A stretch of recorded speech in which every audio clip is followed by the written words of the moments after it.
Uniform civil code UCC पर BSP की क्या प्रतिक्रिया है, उसके संबंध में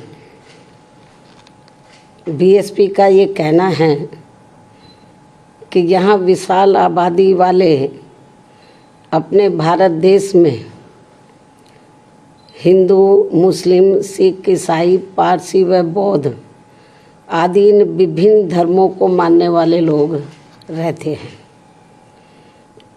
जिनके हर मामले में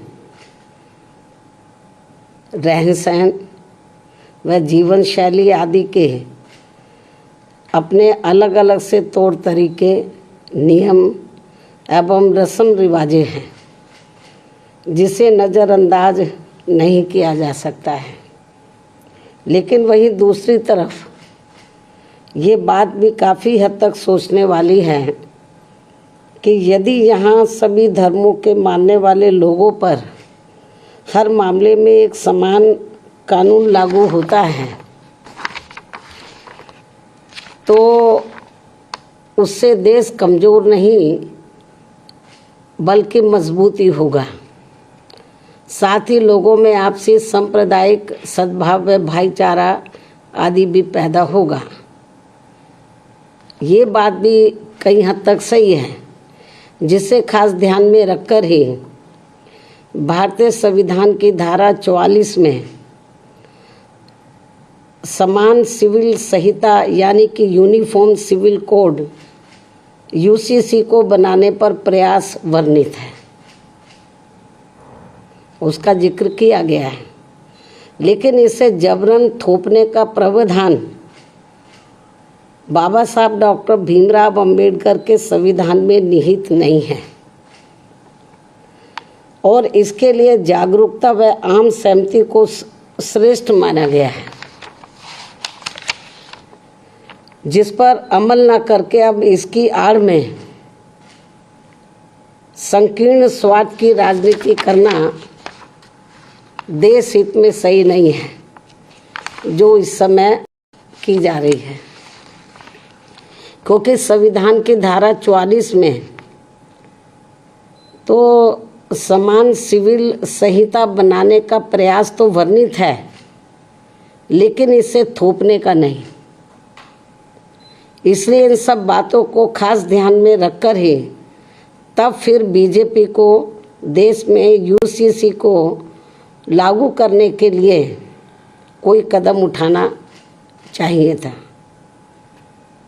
इसके साथ ही यहाँ मैं ये भी कहना चाहूँगी कि हमारी पार्टी समान सिविल संहिता यानी कि यूसीसी को लागू करने के विरुद्ध नहीं है, बल्कि भाजपा व इनकी सरकार के इसको देश में लागू करने के तौर तरीकों से सहमत नहीं है।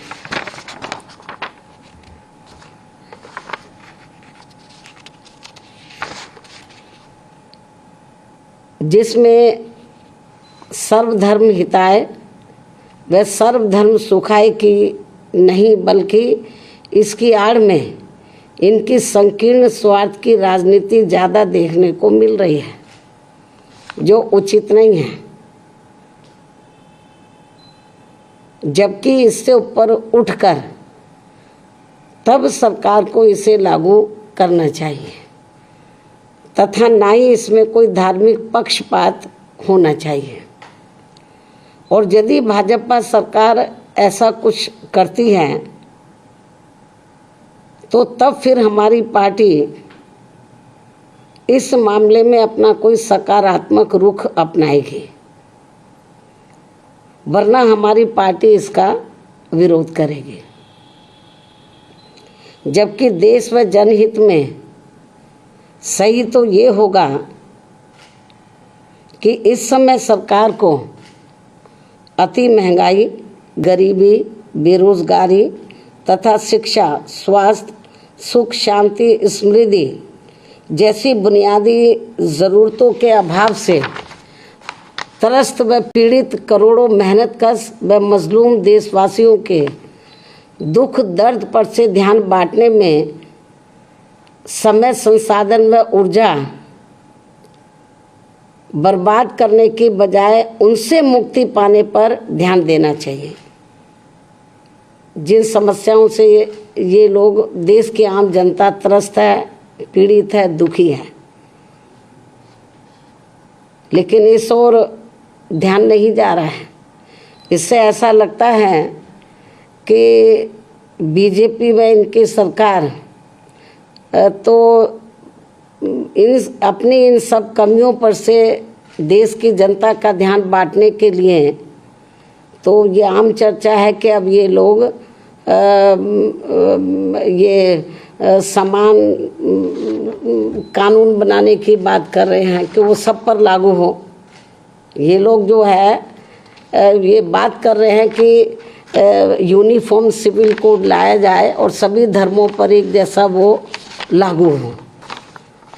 तो इससे कुछ ये भी आम चर्चा है लोगों में कि जो इस समय जो प्रमुख समस्याएं हैं जिनका मैंने जिक्र किया है, तो उसकी तरफ सरकार का ध्यान नहीं जा रहा है। इससे लोगों में ये आम चर्चा है कि अपनी इन कमियों पर जनता का ध्यान डाइवर्ट करने के लिए, बांटने के लिए ये लोग यूनिफॉर्म सिविल कोड की बात कर रहे हैं कि इसको लाया जाएगा। तो लेकिन मैंने बताया कि हमको इसके खिलाफ नहीं है, लेकिन इस बात को भी ध्यान में रखकर चलना चाहिए कि अपने देश में विभिन्न धर्मों को मानने वाले लोग रहते हैं, उनके अपने रस्म रिवाज है, उनकी अपनी कार्यशैली है, जन्म से लेकर मृत्यु तक उनके अपने अलग से तौर तरीके हैं। तो जब ये कानून बनाए, इन सब चीज़ों को भी इनको ध्यान में रखकर चलना चाहिए। तो ये भी मेरा इनको ये कहना है, बीजेपी को, इनकी केंद्र की सरकार को। इस खास सलाह के साथ ही अब मैं अपनी बात यहीं समाप्त करती हूँ। धन्यवाद। जय भीम व जय भारत।